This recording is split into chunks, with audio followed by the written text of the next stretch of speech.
Vamos lá. Primeiro de tudo, Leandro, queria agradecer por ter aceitado o convite da MW, o meu convite. Acho que para a gente falar sobre futebol é ótimo e falar com uma pessoa que entende sobre futebol melhor ainda. Para começar, a gente definiu alguns temas que a gente vai estar falando ao longo dessa live. Eu vou intermediando aqui, você é o cara, você é o professor, a gente vai conversando, se bate bola, eu vou te mandando as perguntas e a gente vai entrando em conexão. Para Ok, começar, Breno. Para começar, eu queria iniciar falando sobre a questão do desenvolvimento técnico do atleta, que é algo importante hoje no nosso dia a dia. Eu queria que você falasse um pouquinho sobre movimentação corporal. Como que você treina isso, como que você enxerga a importância também dos movimentos corporais. Bom, Breno, eu também agradeço o convite, né, da MW, o seu convite. É um prazer estar aqui com vocês. Então, vamos lá. A gente conversou, né, sobre alguns temas para a gente poder conversar, alinhar, e a gente entrou num consenso de que era importante discutir alguns conteúdos. Eu vejo o seguinte: a nossa preocupação atual em desenvolver individualmente o atleta, ela parece que está voltando, né? Ao mesmo tempo que o jogo ele é um jogo coletivo, mas na verdade a estrutura coletiva da equipe ela é abstrata. O que eu tenho de concreto são os atletas, né? Porque a estrutura coletiva ela é produto das interações entre os atletas. Então eu tenho ali 11 elementos que interagem, que me dão uma estrutura coletiva de equipe. Mas o que eu tenho de concreto, de tomador de decisão de fato, é o atleta dentro desse elemento. Por mais que eles compartilhem as mesmas decisões, por mais que eles tenham referências em comum estruturais, operacionais, de regras de ação em comum, o que eu tenho concreto é o atleta. É a partir dele que eu tenho que pensar no meu desenvolvimento coletivo, porque sempre a decisão vai estar subjugada ao atleta naquele momento, naquela ação, né? Quando a gente fala em desenvolvimento técnico individual, eu vejo que a gente está indo para uma nova leitura sobre isso. E por isso que eu considero importante. A gente passou por um período em que as metodologias de treino no Brasil, elas eram muito centradas nesse tipo de desenvolvimento, mas com um outro viés. Estamos falando aí de 20 anos atrás, né?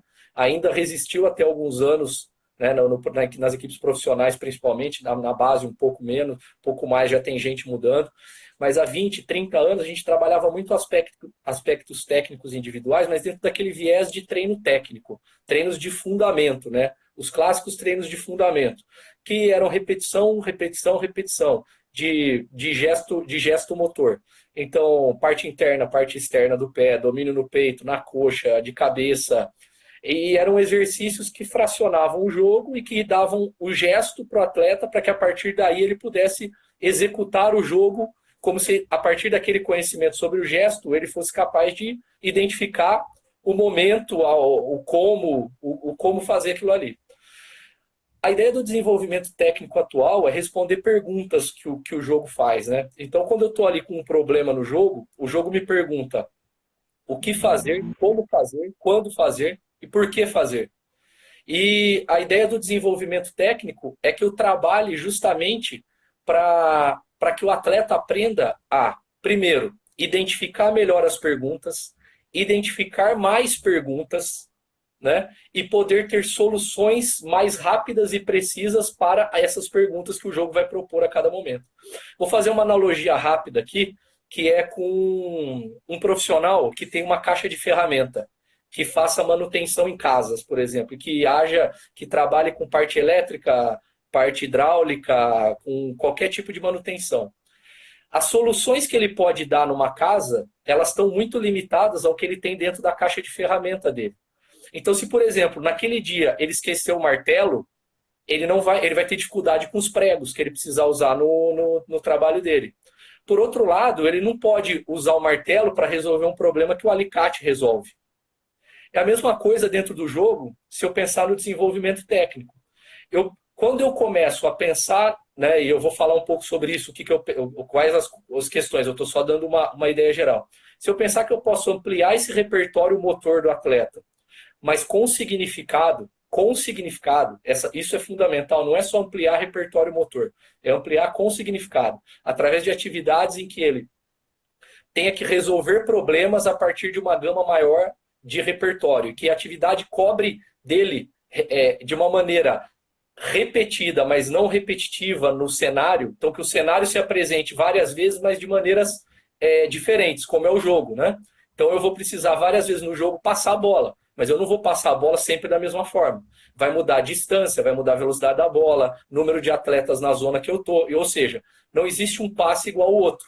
Eu tenho o conceito de passe, mas não existe o passe por si só como gesto, ele não resolve o meu problema, porque eu tenho que interpretar vários cenários. Então é a mesma coisa. Eu preciso pensar que eu tenho que ampliar as possibilidades. A gente usava um termo lá atrás que eram as possíveis, né? Tudo que você tem como possível. Então, vou dar um exemplo. Se o meu atleta não está habituado a trabalhar utilizando com frequência a perna esquerda, por exemplo, ele sendo destro, quando a bola vier em alta velocidade, sob pressão, ele vai criar um ajuste corporal para receber a bola no pé direito, mesmo que não seja a ação mais vantajosa para aquele momento. Porém, se eu tiver em algum momento estimulado, exercitado, colocado atividades de solução de explicado, mexido com algumas questões que a gente vai falar ao longo da live, sobre tomar decisão, autonomia, percepção. Com isso, eu posso dar uma solução muito mais efetiva para ele, que ao invés de ter um movimento motor muito mais elaborado, que para ele não é, porque ele não está habituado, mas que no geral se eu olhar para ele, é um movimento motor muito mais elaborado, ajustar todo o corpo para usar o pé preferencial, ele pode ter muito menos ajuste e resolver a jogada com muito mais efetividade, se ele estiver habituado a resolver ou perceber. E aí a gente entra na questão, nós vamos mexer no desenvolvimento técnico, não é com o gesto. Então é muito importante que a gente deixe claro para quem está acompanhando a gente na live, que eu não estou falando de gestos técnicos, eu estou falando de desenvolvimento técnico. Estou falando de desenvolver ferramentas motoras, desenvolver novas possibilidades motoras como soluções para esses problemas, como a gente falou. Mas eu não vou me apegar ao gesto. A ideia não é ensinar para o atleta, você precisa apoiar o pé assim, você precisa bater na bola de determinada forma. A ideia é apresentar para ele problemas em que ele tenha uma natureza de resolver os problemas na velocidade que o jogo pede, geralmente em alta velocidade, né, o jogo vai pedir. E a partir disso, ele vai criar o gesto que for mais habitual para ele, para que ele seja efetivo. Então, esse exemplo que eu citei do uso da perna esquerda, eu não vou focar no gesto, eu vou focar em atividades em que ele vai ser exigido, porque se ele não fizer isso, ele vai perder a bola muito rápido. Ou a equipe dele vai perder a bola constantemente se os jogadores não entenderem que eles precisam agir em menos tempo com mais efetividade, senão eles vão sofrer pressão ou vão errar a ação. E aí, a partir disso, eu vou fazendo eles perceberem o jogo e mostrando. Aí, através de feedback, através da abordagem de treino, através do tipo de exercício, como ele é construído em relação ao desenho, à regra, a partir de vídeos de jogadores que fazem bem esse tipo de atividade, né, que fazem bem esse tipo de solução para mostrar para ele como exemplo. E aí, a partir do momento que a percepção dele começa a estar voltada para isso, fica muito mais fácil, porque aí ele começa a perceber que ele tinha outra resposta, mesmo quando ele não fizer dentro do treino. A partir do momento que ele percebeu, e aí entra naquelas 4 fases, né? Percepção, interpretação, decisão e ação. Se eu já mexi na primeira, que é a percepção, é o primeiro passo para ele começar, naquele momento, a perceber o jogo de uma maneira diferente. Ou seja, ele percebe um jogo que talvez ele nunca tivesse percebido. Talvez elementos do jogo que ele não tivesse percebido. E eu não vou mudar o jeito dele de enxergar o jogo, eu não vou mexer na natureza dele, eu só vou oferecer para ele novas formas de resolver melhor aquele problema que ele vive no jogo e que ele vai buscar adequar sempre no momento em que ele achar adequado. Então, quando a gente fala de orientação corporal, de ambidestria funcional, que são temas que a gente falou, né, que a gente debateria, que a gente aqui discutiria, era justamente essa é uma primeira questão.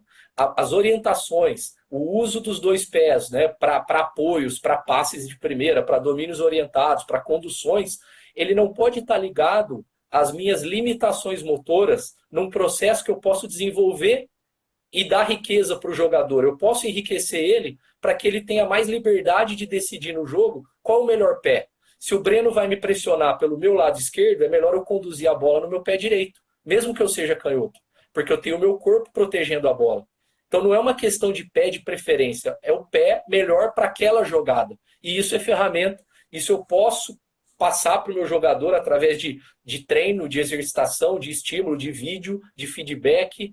E a ideia é que com o tempo ele vai percebendo isso. E vai passar num processo, Breno, que a gente vai entrar um pouco mais, talvez no primeiro momento ele vai errar mais mesmo.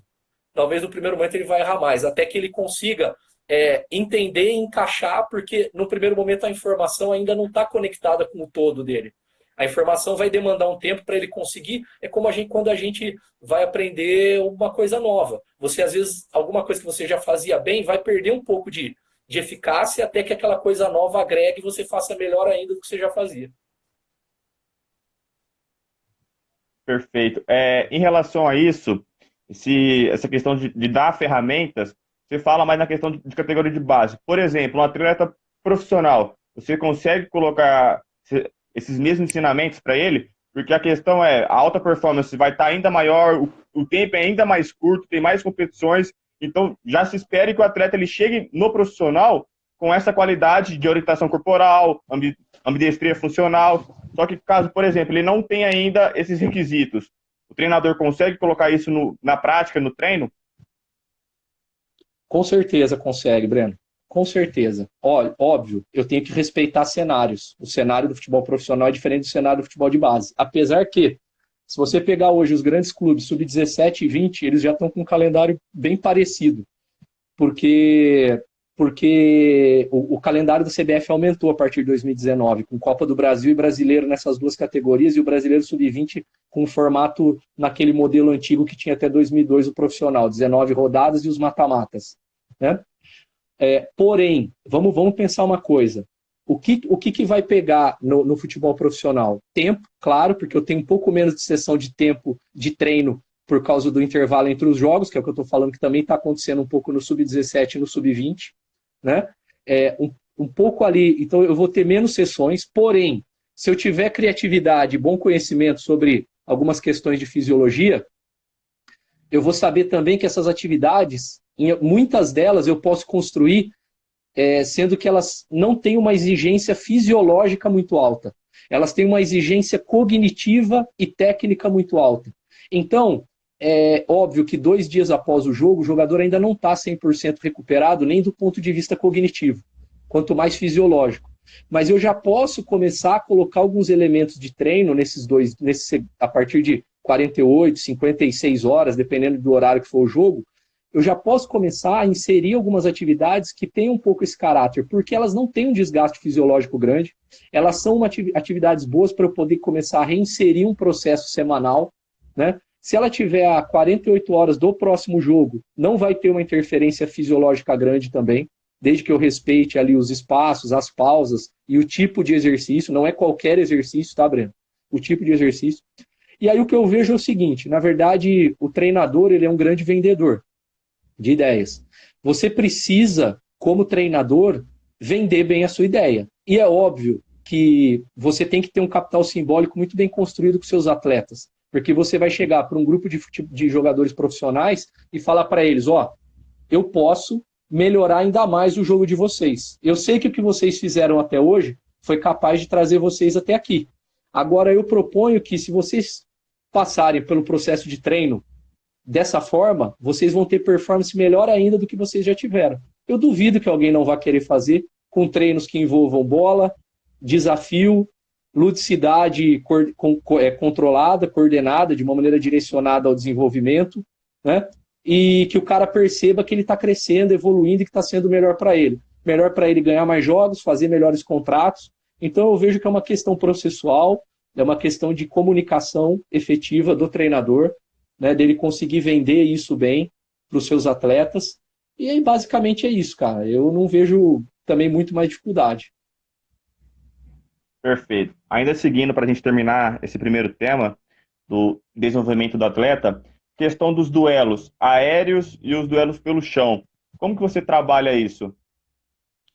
Olha, eu tenho um volume semanal relativamente alto em relação ao desenvolvimento técnico. E essa questão do jogo aéreo eu também dou um peso muito importante, Breno, porque, na verdade, o que eu penso basicamente é o seguinte, né? Nós vamos depois falar ali de 1 contra 1. Se eu quero fazer um jogo agressivo, com pressão, que eu vou induzir o meu adversário a fazer muitas bolas longas, o chamado chutão, ou tentar buscar jogadores longe porque ele está pressionado perto do gol dele, eu preciso ser forte em duelos aéreos. Esse é um primeiro ponto. Porque eu vou ter muita bola aérea, principalmente na minha primeira linha de defesa, ou até numa linha média, quando eu fizer pressão alta. Isso vai acabar acontecendo. Se eu perder esse primeiro duelo, a minha pressão foi em vão, porque a bola vai estar dentro do meu campo, com as minhas linhas altas e muita distância entre as linhas. Então, eu estou falando para você de um exemplo. Quando eu entro numa outra circunstância de jogo em que eu sofro uma pressão, se eu tenho jogadores na minha linha de frente fracos no duelo aéreo, que tem um time ruim de salto, que disputam mal, que não sabem proteger bola, eu também vou fazer com que em alguns momentos em que isso faz parte do jogo, eu sofra com a pressão adversária, eu não consiga ganhar duelos, isso vai me fazer ser pressionado. Do ponto de vista ofensivo, quantas vezes os meus jogadores vão finalizar jogadas aéreas, em bolas paradas ou em cruzamentos? Eu preciso ter uma efetividade muito alta, porque não é um volume grande que eu vou ter durante o jogo. Então eu preciso ter uma efetividade muito alta. Então, para mim, a questão dos duelos aéreos, ela é um fator que eu vou viver muitas vezes ao longo do jogo e que, por que eu me preocupo muito? Dentro de uma metodologia baseada em jogar em jogos, mini-jogos, jogos médios, jogos grandes, muitas vezes eu vou ter um volume baixo disso na minha semana, de estimulação semanal. Então eu parto sim, dentro do duelo aéreo, e aí como a gente está falando de desenvolvimento técnico, eu vou aproveitar e vou falar porque tem a ver com o duelo aéreo. Todo esse processo do desenvolvimento técnico, ele inicia com o preparador físico. Então, o preparador físico, ele já no aquecimento, ele insere muitos elementos com os meus jogadores que tem a ver com a corrida deles da linha de defesa para a bola com pressão e sem pressão, para trabalhar esses movimentos, para trabalhar técnica de salto, alguns estímulos para melhorar essa técnica de salto, para poder potencializar jogadores que saltam em 2 pés, jogadores que saltam em 1 pé, para melhorar as técnicas de abordagem em 1 contra 1, né, nos enfrentamentos por baixo. Então, tudo isso está correlacionado. E aí eu faço uma transferência através de exercícios, que são pequenos exercícios, simples de jogo aéreo, e aí a gente vai fazendo uma evolução para transferir para exercícios em que o jogador tenha que finalizar jogadas praticamente, ou defender praticamente em cenários muito próximos daquele que o jogo propõe. Então eu faço uma evolução de todo o movimento, e aí, de novo, eu falei lá atrás, aí a questão não é falar do gesto motor, do gesto ideal, mas eu posso melhorar ações, melhorar respostas motoras para que ele consiga ficar melhor. Então a ideia não é corrigir para ter um modelo pronto, mas eu quero que cada jogador tenha o seu melhor modelo possível. Então, dentro disso, eu vou apresentar para eles todas essas questões. Então, meu preparador físico ele já faz. Na hora que eu vou trabalhar com minha linha de defesa, bola coberta e descoberta, né, ou bola com pressão e sem pressão, eu não preciso ficar fazendo ajustes, ou vou falar para eles, a bola está sem pressão, a posição corporal da bola sem pressão para eu fazer determinada corrida para trás, para poder proteger a profundidade. Isso já foi feito no momento inicial do treino. Eu só vou transferir para aspectos de tempo da bola, para interagir com a alavanca do batedor da bola longa. Então, são todas relações que elas vão evoluindo de um processo bem pequeno, micro, até chegar num processo bem similar ao que ele vai enfrentar no jogo. E num exercício desse de bola com pressão e sem pressão, eu trabalho praticamente esse jogo aéreo numa situação muito específica que o meu zagueiro vai enfrentar no jogo, que é sofrer com bolas longas, diretas, e que ele tem que sair da linha de defesa para atacar a bola. Só que eu já trabalho dentro da dinâmica que eu quero, coletiva, tanto de proteção dele, cobertura do goleiro, como a segunda bola também, que vai estar na frente dele. Senão não adianta também o meu zagueiro rebater e a minha segunda bola for ruim. Então tudo vai se conectando ao longo do processo. Perfeito, Leandro. Acredito que esse primeiro tema nosso ficou bem explicado e bem detalhado. Seguindo para o segundo tema nosso, você já começou a falar que é a questão do 1 contra 1. Estava vendo a sua live com o William, vocês citaram que o 1 contra 1 não é só como que a gente conhece, que é o mais falado, que ele é 1 contra 1 do drible mesmo. Tem vários tipos de 1 contra 1, é o tempo inteiro 1 contra 1. Queria que você falasse um pouquinho como que você trabalha, como que você vê essa questão do 1 contra 1 e a relação dele com a rua também e a parte coletiva, aonde que se encaixa na tática coletiva. Bom, Justamente, você acompanhou, né? Vou contextualizar um pouco para quem não acompanhou, tá? A ideia de um contra um é justamente eu vencer um duelo pessoal. Construir jogadores que tenham ferramentas e que tenham prazer em vencer duelos pessoais. Porque o jogo de futebol, na essência dele, vai acabar se baseando nisso, né? Na capacidade de vencer duelos. E basicamente individualmente. Isso vai quebrar muitas marcações para que eu coletivamente resolva outros problemas. Mas eu parto de um nível em que eu começo a resolver problemas individuais. Então, por exemplo, Breno, eu e você estamos disputando um determinado espaço. A bola não está nem comigo nem com você, mas ela está com o meu time. Eu quero receber a bola e quero avançar, quero ganhar o espaço nas suas costas. Eu tenho duas formas, basicamente, de ganhar o espaço. Ou eu vou pegá-la no meu pé, vou tentar te driblar para poder te vencer e ganhar suas costas, ou eu posso iludir você no momento prévio ao passe para poder receber a bola já atrás de você, já nas suas costas.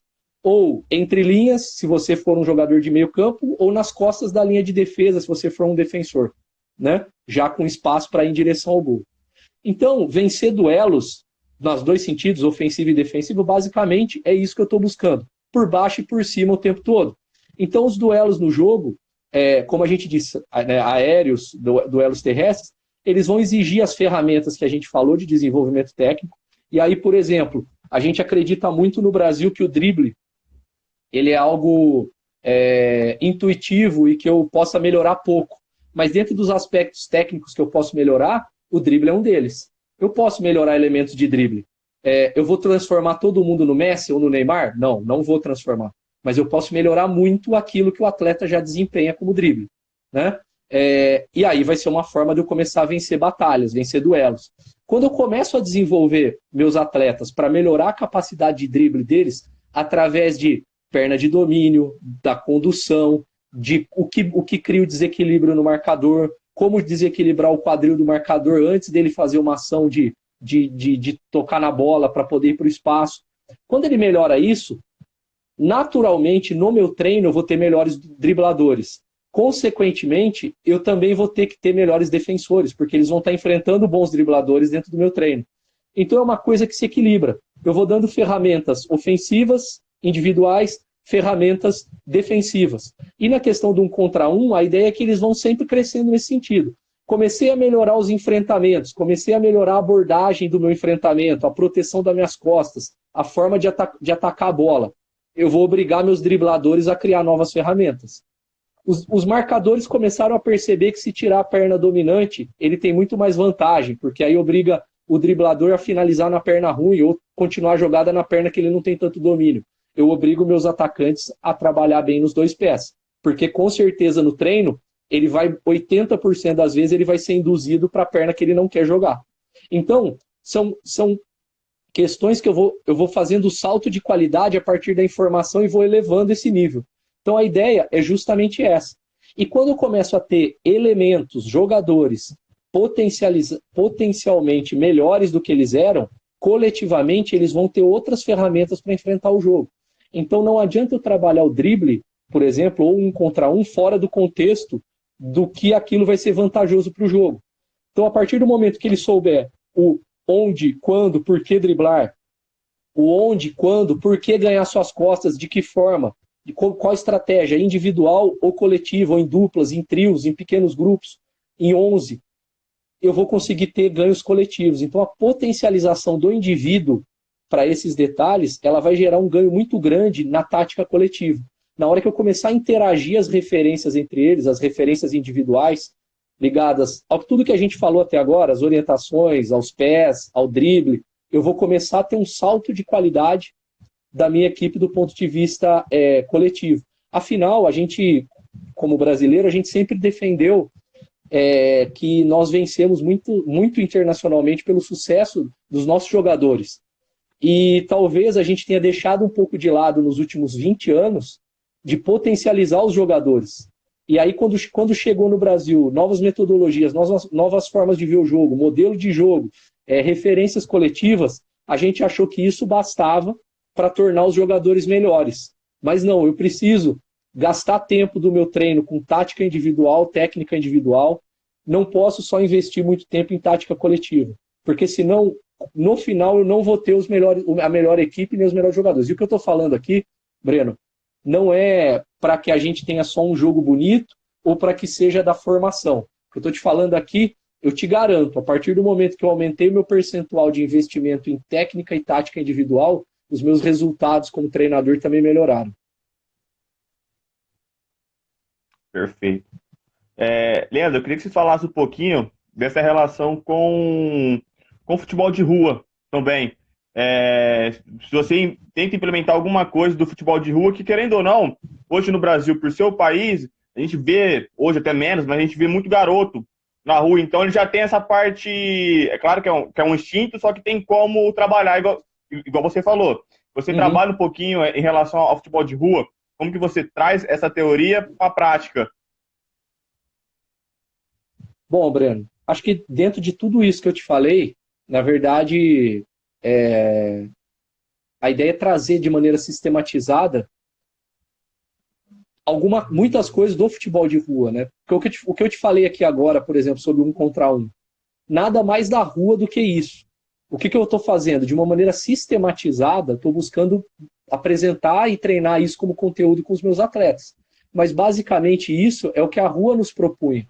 Se você pegar e for assistir um jogo de rua de 3 contra 3 com golzinho, você vai ver poucos passes.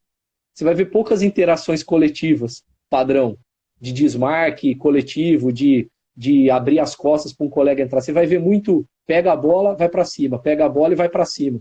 Como se fossem basicamente 3 1 contra 1 ali, né?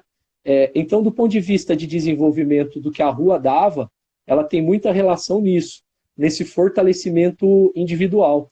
Mas eu vejo que o que a gente perdeu um pouco do ambiente de rua foi como que eu posso dizer? Eu vou usar uma palavra aqui, a hostilidade do ambiente de rua. Eu acho que essa era o grande ganho do ambiente de rua. Por quê? Porque ali o menino com 13, 14 anos jogava com um de cara de 30. Então as ferramentas de alguém que já jogou 20, 30 anos o jogo é muito diferente de quem jogou o jogo por 10 anos. Só que ele tinha que criar alternativas, criar estratégia para superar aquilo.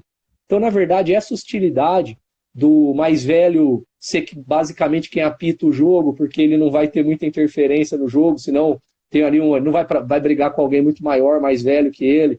Então, todo esse ambiente hostil de que os próprios jogadores regulavam as regras, de que o mais velho tem uma relação de poder diferente que o mais novo ali na pelada, em relação ao que ele pede, a como ele lidera. E aí tudo isso ia criando algumas competências que são difíceis de você simular na formação. Porque você não coloca na formação um atleta de 12 com um de 20 para treinar na mesma sessão. Você tem atletas de 12 com máximo até 14 anos juntos, 13, 14 anos juntos, que vai variar muito em maturação. Mas você não tem esse tipo de experiência. Então a rua, ela fazia todas essas hostilidades de saber lidar com a liderança, lidar com a arbitragem, porque era naquele negócio pediu, parou. Então você tinha que ter, como jogador, você tinha que saber que se você quisesse ter alguma atitude de caráter duvidoso, você ia acabar com o jogo, porque o jogo ia se perder, você ia começar, então você tinha que ser justo. Você tinha que falar, foi falta, foi falta. Os dois times tinham que partir do mesmo princípio que foi falta. Se um time discordasse, ou se um time começasse, o jogo acabava. Se um time começasse a pedir escanteio quando não era, o jogo acabava. Então, todos esses entendimentos, o jogo de rua, ele era muito rico, né? Do ponto de vista técnico, isso que eu te falei, a diferença de idade e de experiência, mas, basicamente, o que eu vejo era essa questão da hostilidade, dele criar várias coisas que são difíceis da gente simular no dia a dia de treino. Perfeito. O jogo de rua te dava muitos cenários diferentes, né? Você tinha muitos cenários para poder estar impondo, e vem muito do que a gente vai falar agora, que é a questão de criatividade. Criatividade, autonomia e a tomada de decisão. Através disso, como que você trabalha o seu atleta, a parte cognitiva dele, para melhorar a tomada de decisão, autonomia, até mesmo para ajudar ele a desempenhar mais essa criatividade dele, de não se inibir de acordo que, por exemplo, a gente estava falando de futebol de rua, você vai enfrentar uma equipe argentina, pô, o zagueiro vai estar no cangote o tempo inteiro do atacante. Então vai tentar inibir ele de desempenhar o seu melhor nível. Como que você trabalha essa relação? Bom, como a rua, né, como eu falei lá no meu discurso, ela desenvolvia muito o indivíduo, né, pensar o jogo muito individualmente pela forma como, do ponto de vista de jogo ali, de dar ferramentas, né, e de entender o ambiente. Eu vejo que você entrou num aspecto importante, que é em relação ao aspecto mental do jogo, a força mental que o jogo exige.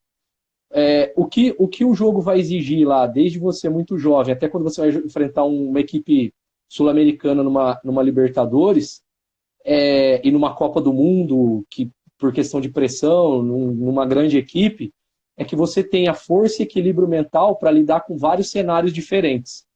E aí, Breno, dentro da ideia de partir do desenvolvimento do indivíduo para melhorar a equipe, uma das ideias que para mim foram ficando claras durante a minha experiência, minha carreira, é que se eu parto do desenvolvimento do indivíduo, eu gero muito mais força mental para que ele consiga resolver problemas. Porque como eu vou dar para ele mais ferramentas, mais soluções, mais entendimento do ponto de vista individual, e não só que ele entenda melhor a forma de jogar, ele é muito mais sólido. Na hora que a minha equipe passa por uma instabilidade em campo, eu tenho muito mais elementos que são capazes de trazer ela para o equilíbrio novamente. Eu não tenho elementos que vão ruir junto com a equipe, se a equipe tiver uma instabilidade. Eu tenho elementos que vão ter pontos de atração para trazer a equipe de novo para o equilíbrio. Por quê? Porque eles acreditam muito neles pela preparação, as possibilidades deles de jogo serem muito grandes, por ele poder falar, nós somos capazes de reverter. É óbvio que isso é trabalhado também, tá? E a gente não vai falar disso aqui nessa live, mas esse é um aspecto muito trabalhado, que eu me preocupo muito dessa força mental para poder trabalhar com cenários instáveis do jogo, que vão acontecer, eles são do jogo, e é importante que o seu atleta tenha bastante entendimento disso, né, de como responder bem a cenários instáveis, porque senão de nada adianta ele ter um monte de ferramenta, um monte de conhecimento sobre o jogo, se a partir do momento que ele sofre um gol com 1 minuto, ele entra numa situação de instabilidade. Então, nós precisamos entender tudo isso, cara, que faz parte, esse desenvolvimento individual, ele está totalmente relacionado à questão mental, ou seja, quanto mais ferramenta, dentro do que a gente já falou, quanto mais possibilidades, quanto mais o meu jogador tiver um domínio sobre o jogo, do ponto de vista também individual, isso vai ser muito mais fácil para ele resgatar um cenário desvantajoso, porque a crença naquilo que ele faz é muito grande. Vamos citar um exemplo básico aqui. O aluno que chega para o vestibular ultra preparado e o aluno que chega sem ter estudado, e os dois querem passar. Qual o estado emocional de cada um? Né? Qual o estado emocional de cada um? Vou para uma prova de química, estudei pra caramba. Vou para uma prova que eu nem abri o livro. Né? Se a prova estiver dentro daquilo que eu prestei atenção nas aulas, beleza, vou responder tranquilo. Daqui a pouco começa a vir uma pergunta que eu não sei. Uma que eu não faço ideia do que seja. Outra, eu vou entrando num estado de estresse e daqui a pouco, mesmo que algumas delas eu saiba, eu já não estou mais em condição cognitiva de responder, porque eu entrei num estado de estresse muito grande. É a mesma coisa o jogo. Se eu tiver domínio sobre vários elementos, a partir do momento que eu sofro um gol, perco um jogador expulso, eu tenho várias coisas para recorrer que eu domino, que eu faço bem, para que mentalmente eu tenha força para responder. E aí entra no que você falou do argentino. Eu não tenho que me preocupar com o argentino. Ele é igual a mim. Eu tenho que me preocupar com as minhas ferramentas e aquelas que vão me dar base e força para eu resolver os problemas que eu quero resolver. Perfeito. Acredito que também tenha sido bem respondido. Leandro, você hoje, dentro do país, é uma referência em relação ao jogo de posição, que é algo que gera debates e debates. Já vi lives suas só sobre o jogo de posição, tão rico que é. E não tem como não te fazer essa pergunta. A gente vai entrar um pouco rápido dentro disso. Eu estava vendo, para a gente iniciar, estava vendo a sua live com o William também, citando novamente. Vocês falaram a questão, por exemplo, uma saída com 3 ali. Quando você tem os 2 zagueiros abertos, o goleiro iniciando a saída, tem a questão do espaço também. Se o goleiro, se os dois zagueiros tiverem no espaço, por exemplo, de 30 metros, pode beneficiar o seu adversário na hora de subir essa pressão. Através disso, eu queria saber como que você desenvolve essa saída de três, qual que é a importância para gerar o homem livre, para gerar desmarques, para ter essa questão do 2 contra 1. E fala um pouquinho como você acredita sobre o jogo de posição, algumas ideias, algumas questões que o Leandro vem colocando e que ele acredita que dentro do seu modelo, dentro das suas ideias, seja o correto. Bom, Breno, acho que é legal você me dar essa oportunidade, porque agradeço você falar que sobre eu ser referência, eu tenho falado, mas eu até acho que tem caras que acreditam, aplicam e também podem ser tidos como referência. Eu não sei se eu tenho falado sobre as coisas que eu sei sobre o jogo de posição, porque é algo que eu estudo, tá? Eu estudo o jogo de posição, eu estudo o que sai sobre o jogo de posição, mas eu confesso, eu já falei isso nas outras lives, inclusive nas duas que eu participei sobre o tema anteriores, que eu não aplico o jogo de posição na essência. Não é aquilo que eu aplico. Mas eu me interesso muito por várias ideias do jogo de posição e também por ideias que são do jogo que o jogo de posição se apropriou. Então, por exemplo, o jogo de posição, o que aconteceu? Ele foi sendo construído e a gente, quem tiver interesse, vai atrás aí da informação de como ele foi, Barcelona, a influência holandesa no Barcelona, depois tem uma influência do leste europeu nos holandeses lá atrás, beleza. Ele foi sendo construído e nesse caminho, pessoas estudiosas, pessoas que gostam de conhecimento, foram estudando o jogo de posição. Então elas foram estudando elementos que são do jogo. Então, por exemplo, quando eu falo das vantagens que me instigam, porque eu acho importante, porque elas podem ser aplicadas, elas são vantagens do jogo de futebol, elas não são do jogo de posição, mas o jogo de posição usa. O jogo de posição, basicamente, ele eu vou pensar em estruturar o espaço para que a bola seja minha por mais tempo possível com intenção. Não sem intenção, com intenção. Não é só ter a bola mais tempo, é ter a bola com intenção. Então ela vai ser minha, eu vou dominar o adversário a partir da bola e quando eu a perder, eu vou buscar recuperá-la rápido. Tá? Então basicamente é isso, mas ele parte de uma estruturação de espaço para que construa isso. A ideia do jogo de posição basicamente é essa. E aí, por exemplo, né, eu trabalho, né, a gente falou, vai falar ainda mais, eu trabalho dentro de uma perspectiva de desenvolver os atletas, como eu te falei, a partir de inteligência circunstancial, tomar decisão, da criatividade, a gente já falou bastante disso. E o jogo de posição apareceu como um conceito, e agora muita gente tem falado sobre ele, né, sobre o jogo de posição, que responde a várias coisas e que agregou muitos conhecimentos. Né? O jogo de posição ele agregou muitos conhecimentos. Uma delas é essa que você falou. Então vamos lá. Na verdade, você falou de duas. Você falou sobre a superioridade numérica, basicamente aí no primeira fase de construção, e as distâncias. São dois conceitos, né? Um é sobre as vantagens, um é sobre as vantagens e outro sobre e outros que está relacionado ao como construir o jogo. Então, a ideia do jogo de posição é justamente essa, é partir de uma vantagem que eu tenho inicial na construção, que eu vou construir a partir ou de ter o goleiro como um elemento importante, ou de ter um terceiro jogador junto com os meus zagueiros, que pode ser um volante nas costas de uma primeira pressão, ou entre os meus zagueiros para fazer uma saída em 3. Aí vai depender de como eu vou fazer essa saída. E aí eu vou transferindo essa vantagem cada vez para mais próxima do gol adversário.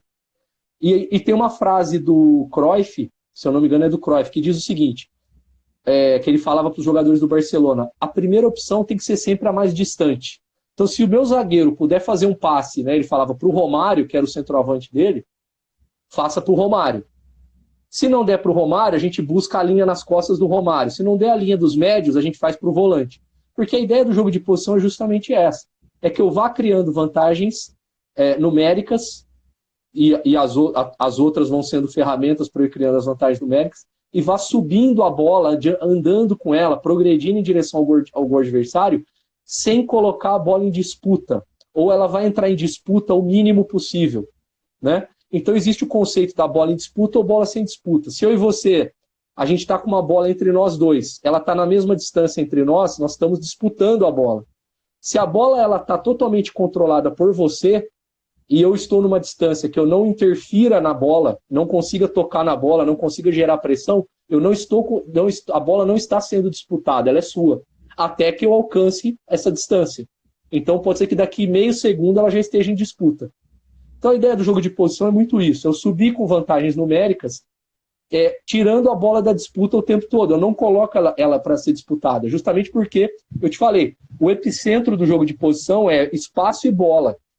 Para eu ter esses dois, eu gerencio o espaço e não coloco a bola em disputa porque ela é minha. A essência do jogo é essa, a bola é minha. E quando ela não for minha, eu recupero ela rápido. Então, a ideia é justamente essa. Eu vou construindo vantagens. Por isso que também, dentro do jogo de posição, né, assim como eu falei que o Cruyff fala de fazer um passe direto para o centroavante, se for possível, eu tenho que entender o contexto, porque muitas vezes esse passe não vai gerar uma zona nova de superioridade numérica, se o meu centroavante estiver em zona de inferioridade. Então aí, a partir disso, o jogo de posição, muitas vezes ele vê como vantajoso subir as linhas gradualmente, para que esses 3 ou 4 que eu tenho na saída de vantagem contra 2 atacantes ou 3, que eles subam uma linha e daqui a pouco eles participem de uma superioridade numa nova linha, e daqui a pouco eles participem de uma superioridade num espaço lateral do campo, tudo em espaços que vão progredindo em 10, 15 metros, e não espaços que eu progrida 60. Porque se eu progredir 60 num passe muito rápido, provavelmente a bola vai entrar numa zona em que eu não tenha superioridade numérica ali. Pode ser que eu tenha, pode ser que não, mas a tendência é que eu não tenha. Então, basicamente, a ideia do jogo de posição é essa, né? Que eu vá, eu tenho espaço e bola, gestão de espaço para ter muita bola, e a partir disso as ideias foram sendo construídas, e várias ideias, as vantagens, as ideias dos 4 espaços, como a gente falou numa live anterior aí que eu falei com o William, que você citou, as 4 posições, e tudo que a gente vai dominando a partir disso. Perfeito. O Guardiola, no livro dele, ele cita que ele é anti o tic-tac. Ele fala que ele não gosta dessa questão, dessa palavra tic-tac. Ele fala que, ele cita até o Bayern de Munique, que ele não gosta quando essa construção, esse momento de preparação da jogada feita em forma de U. Então, vamos supor, ele cita que a bola está com a Alaba, ela vai para os 2 zagueiros e vai terminar no Rafinha, na direita. Aí do Rafinha volta para a Alaba, vai formando um U, só que você não progride. Você acaba não conseguindo avançar as suas peças. Como que você, o que você vê em relação à posse de bola como controle? Ter a posse, saber o que fazer com a posse, como usar a posse, como que você trabalha a posse de bola? Eu acho que a ideia de posse, num contexto de descansar com a bola ou de sustentar uma vantagem numérica, mas uma posse de bola com conteúdo, eu acho ok. Agora, posse de bola por posse de bola, como forma de avaliar a equipe, ou de dizer que a equipe A é melhor que a equipe B porque ela fica mais com a bola, não vejo. Porque o jogo de futebol é bola, espaço e gols. Objetivo, fazer a bola entrar no gol do meu adversário. Ficar mais com a bola não tem relação nenhuma com sucesso dentro do jogo. Até porque eu posso montar uma equipe para criar isso que você falou do Bayern. E muitas equipes faziam isso. Eu controlo a progressão, deixo a bola no pé deles e eles vão passar a bola 700, 800 vezes no jogo. Não significa que eles fizeram o que eles queriam. Significa que muitas vezes eu fiz o que eu quis, quando o jogo se desenha dessa forma. Então, Breno, o que eu penso sobre posse? Primeiro, nós temos que ter muito cuidado quando a gente vai construir e passar a ideia de posse para o nosso jogador. Porque nós temos culturalmente no Brasil uma ideia que posse de bola é um momento de correr menos. Nós temos essa ideia, com a posse eu corro menos. Você corre menos desde que você não erre a ação técnica. Se você começar a errar a ação técnica, você vai correr muito e para trás, o que é uma corrida muito desvantajosa. Então, a posse de bola, ela passa a ser vantajosa quando eu tenho total domínio sobre o que eu estou fazendo. Eu levo a bola para o espaço que eu quero, quando eu quero e porque eu quero. E isso, por isso que eu te falei, vamos imaginar que eu passei os últimos 6, 7 minutos fazendo pressão extremamente intensa no meu adversário. Eu vou entrar num momento em que meus jogadores vão estar fadigados, ali 20 do primeiro tempo. Eu posso fazer sequências de posse mais longas para recuperação física dos meus jogadores, para que em seguida eu volte a ter uma dinâmica de mais 6, 7, 8 minutos de pressão muito alta. Mas esse momento de posse, ele não é um momento de descansar fisicamente só. ele é um momento em que o nível de concentração tem que estar muito alto, porque eu não posso errar qualquer ação técnica. Se eu errar qualquer ação técnica, o meu objetivo vai estar em vão, porque eu vou começar a ter que fazer transição defensiva, com muito espaço nas minhas costas, provavelmente, porque a ideia minha de ter a bola é longe do meu gol. Então eu parto com o pressuposto que é uma posse de bola no campo de ataque. Porque se for uma posse de bola perto do meu gol, aí ela passa a ser menos vantajosa ainda. Né? Porque se eu estou sofrendo pressão, se eu estou com a bola, meu adversário está ali perto do meu gol, não é vantagem eu manter a bola perto do meu gol. Como estratégia de atração, ok, mas não por muito tempo. A partir do momento que eu atrair, eu preciso usar as costas. Então, se for essa ideia de levar a bola para um lado do campo, obrigar o adversário a flutuar para depois utilizar o lado contrário, recuperar, seus jogadores se deslocarem em pequenos trechos para desmarcação, sem preocupar com a progressão, atacar, ok. Se for como forma de, estou com 3-0 no placar, estou jogando domingo, quarta-feira eu tenho um jogo de Libertadores para jogar, quarta-feira eu tenho um jogo importante, eu não vou obrigar meus jogadores os últimos 6, 7, 8 minutos do jogo a fazer pressões para buscar o quarto gol, se eu não tiver numa competição em que isso vai ser fundamental. Eu posso muito mais usar esse momento final para diminuir o número de sprint do jogo. Eu posso usar esse momento final para tornar o estímulo com caráter muito mais aeróbio do que anaeróbio do meu jogo. E aí, a partir disso, eu vou recuperando a minha equipe, eu vou recuperando já dentro do jogo, eu já inicio quase um processo de recuperação, mas tudo isso, Breno, só vai funcionar se eu tiver grande controle sobre os elementos que me dão posse. Posse de bola não é ficar cada um onde quer e passar a bola para onde eu quero e quando eu quero. É ter tudo sob controle. São os espaços, atrair para um lado contrário. Fui na última linha, não é vantagem definir a jogada porque não vai sair, a chance de gol é muito pequena. Pisa na bola, retorna, gira, gerou superioridade, volta, usa o último jogador que é o goleiro, troca de lado. Se eu tiver tudo isso muito coordenado, é vantajoso. Se não, eu vejo como mais um problema do que uma solução. Para buscar o gol, de forma nenhuma. Para buscar o gol, para mim, a equipe tem que ser o mais objetiva possível. Se ela puder chegar ao gol em 3 ações, chega. Se precisar de 20, ela faz em 20. Mas a orientação é pro gol, nunca para a bola. Perfeito. Acho que o maior exemplo de questão de posse de bola é o Barcelona do Guardiola, assim, atualmente. E um exemplo também é o próprio Barcelona atualmente, que é um time que toca muita posse, não consegue progredir, aí passa a ter uma fadiga também mental, se frustra com muito erro, e acaba que o adversário, no contra-ataque, consegue chegar à meta do Ter Stegen até com mais qualidade. A gente entrando no nosso último tema, queria que você falasse um pouquinho sobre os campos reduzidos. Como que você trabalha isso, até a relação de rondos, como que você coloca isso no seu dia a dia? Bom, vamos lá. Os jogos que são em espaço menor, né, que são em espaço reduzido, eles têm que ser bem administrados porque eles geram um tipo de fadiga, que é uma fadiga cognitiva, uma fadiga neural muscular, uma fadiga tecidual muscular e uma fadiga metabólica. Então ele vai gerar fadiga aí praticamente nesses 4 níveis.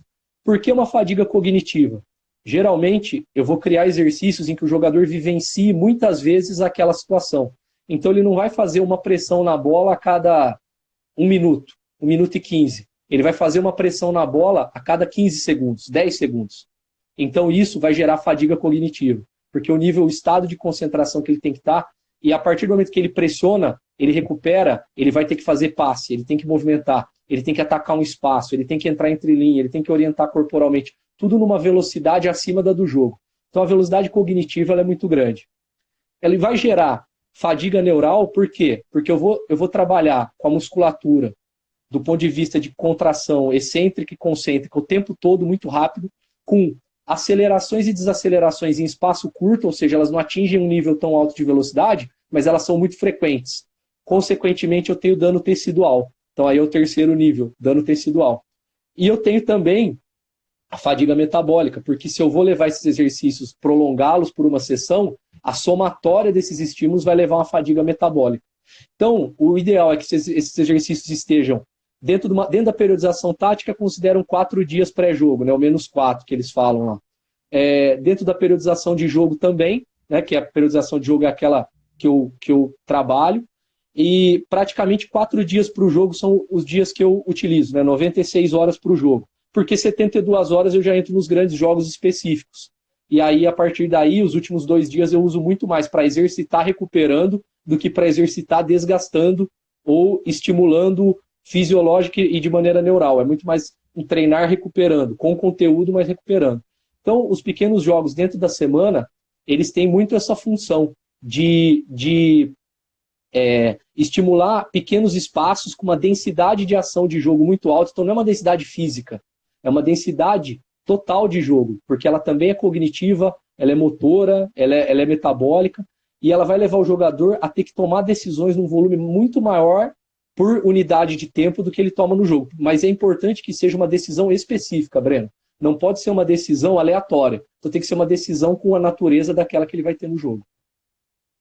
Perfeito. Eu acredito que todos os temas a gente tenha respondido. Acredito que o pessoal de casa foi uma aula. Só agradecer a todos que estão conosco até agora, todo o pessoal da MW que está comentando aí, profissionais do futebol também que estão conosco. Leandro, queria te agradecer por o Jussampo, que é analista tático do Roger Machado, do Bahia, um forte abraço. Queria te agradecer pela sua oportunidade, por estar falando um pouquinho conosco aqui, por estar passando um pouco da sua vivência, um pouquinho da sua qualidade. Você é, na minha opinião, uma das maiores referências, sim, do jogo de posição hoje no futebol brasileiro, e é uma das grandes promessas que a gente tem como treinadores.